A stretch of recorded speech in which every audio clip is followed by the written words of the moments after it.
all the courses are actually there, all the reports in the newsletter. You can enroll, and you can contact these people, and we can bring the course actually to your countries and start up national programs. Thank you very much.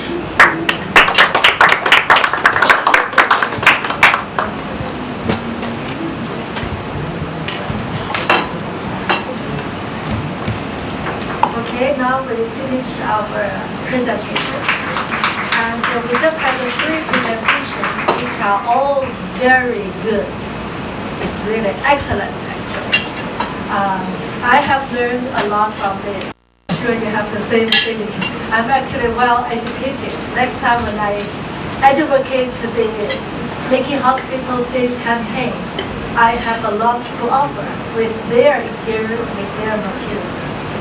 Actually, I'm very happy we have this session in Manila. In these 3 presentations, Dr. Go and Dr.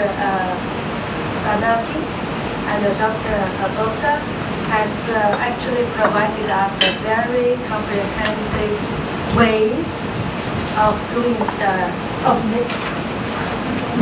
comprehensive ways of making hospitals safer from disasters. And Dr. Go gave us a very comprehensive introduction on how climate change and disasters actually impact or affect the health sectors.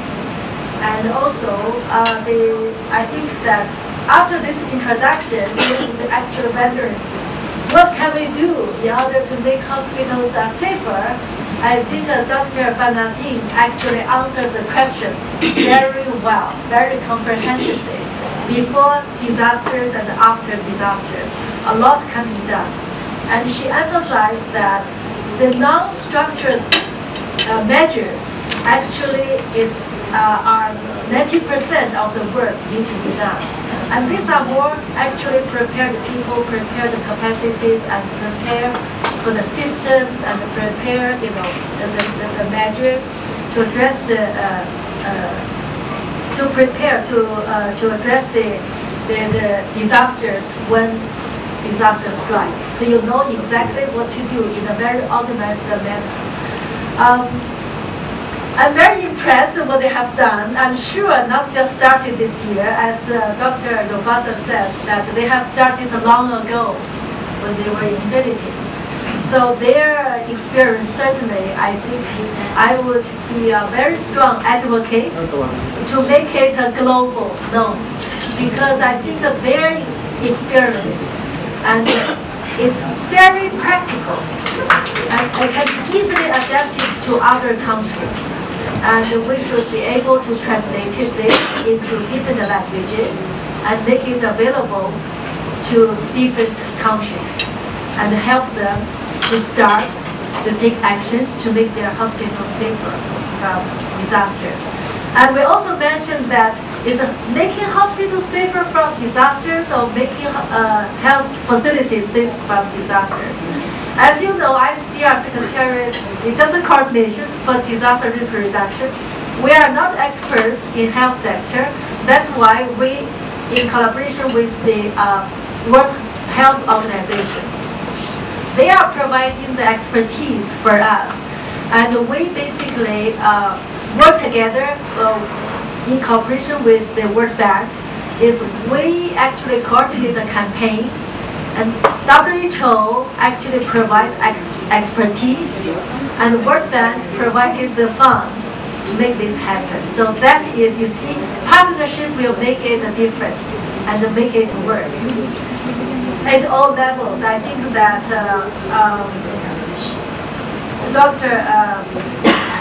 Badatin's presentation also highlighted the importance to work with different stakeholders at national level in order to make a system function and function well.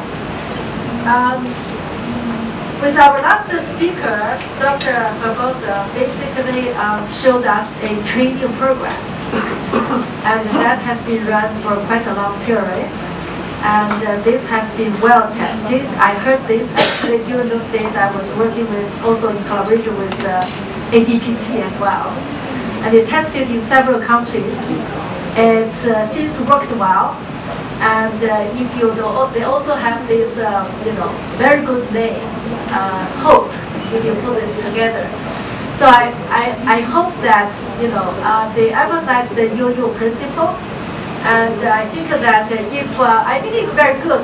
Basically, when you do it in the first 24 hours or whatever, and you actually learn more, it's actually triggered you, to think more and to learn it by heart, not just listen. I think that is a very good principle to enhance capacity. So the whole assessment tools is also available.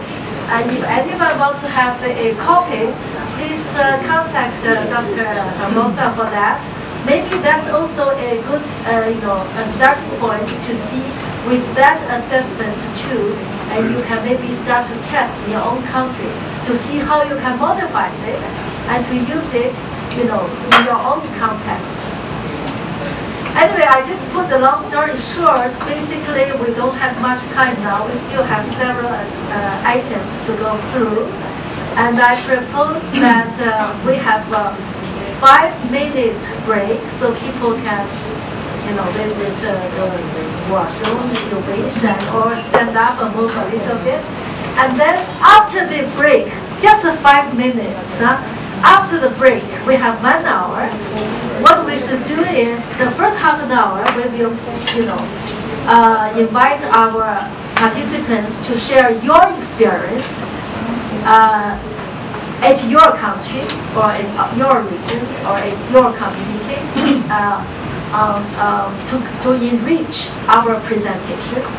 And if you have any questions, please prepare during these 5 minutes.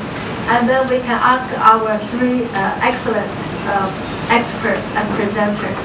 And I'm sure they will provide more information to us. 30 minutes later, we should actually focus a little bit on the discussions, questions. And because we also want this session, one of the main objectives for this session is to get your suggestions, your input for our global campaign, so that we can take it back with the experts' input and with your input and suggestions, we can continue our global campaign better. That's the second main object. The last one, I want to actually, if we have time, we go through it in